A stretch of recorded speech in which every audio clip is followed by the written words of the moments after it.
Salut, j'espère que vous allez bien, j'espère que tout va bien pour vous. Donc, puisque plusieurs personnes confondent entre tout ce qui est neurosciences ou bien neuromarketing et tout ce qui est psychomarketing, j'aimerais bien aborder un élément qui me paraît très essentiel, qui est celui de la différenciation entre les deux. Les neuromarketing, c'est quoi? C'est partir au-delà de tout ce qui est études quanti et quali vers tout ce qui est en relation directe avec le cerveau. Comme par exemple l'imagerie par résonance magnétique ou bien tout ce qui est biométrie. Comme par exemple, prenons l'exemple de la dilatation des yeux face à un stimuli. On comprend déjà qu'il y a un résultat ou bien il y a un élément qui a attiré l'attention de cette personne-là face à une situation donnée, à une situation concrète. Donc voilà.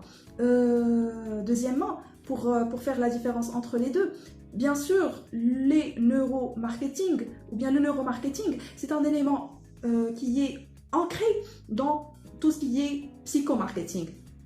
Le psychomarketing regroupe bien évidemment les sciences cognitives, les sciences comportementales, le marketing digital, l'hypnose, les neuromarketing, ou bien le neuromarketing,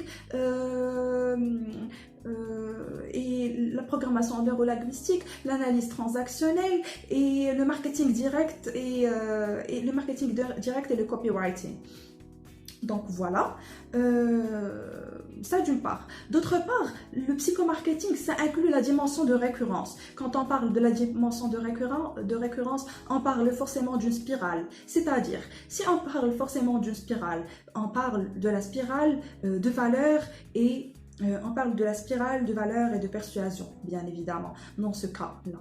C'est-à-dire, on parle de l'effet d'entonnoir, de la détection du besoin vers le déclenchement de l'acte d'achat, vers tout ce qui est spirale, tout ce qui est récurrence, tout ce qui est influence sur le comportement de l'acheteur.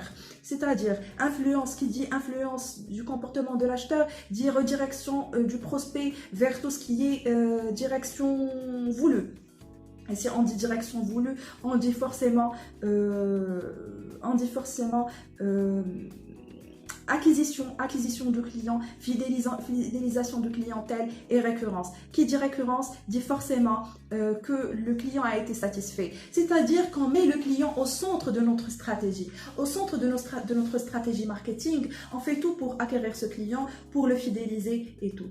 On retrouve généralement des personnes qui confondent entre le fait de dire que le psychomarketing, c'est un élément qui est un peu, qui n'est pas légitime, et on dit souvent que c'est de la parfaite manipulation puisqu'on redirige ou bien on fait une certaine redirection des comportements, on le mène vers la situation que nous, l'on veut.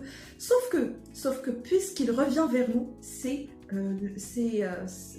une concrétisation ou bien c'est le fait de fidéliser ce client. Et s'il n'était pas satisfait, il ne viendra jamais, il ne reviendra jamais. Donc, ce psychomarketing, c'est la détection du besoin. C'est le fait qu'on détecte le besoin du client, on le détecte de la meilleure des façons. Et on part vers une certaine fidélisation de ce client pour le fait de rediriger son action d'achat vers nous et le fidéliser pour revenir à ce cercle ou bien à cette spirale d'influence ou bien de valeur et de persuasion. Donc, on retrouve généralement qu'il y a cette pré-influence, et entre pré-influence et récurrence, il y a cet élément d'engagement. Le client est engagé. Et généralement, on parle d'attention, de perception, de mémorisation et de décision et d'action sur le système cérébral. Sur le système cérébral, la détection de ses envies directes.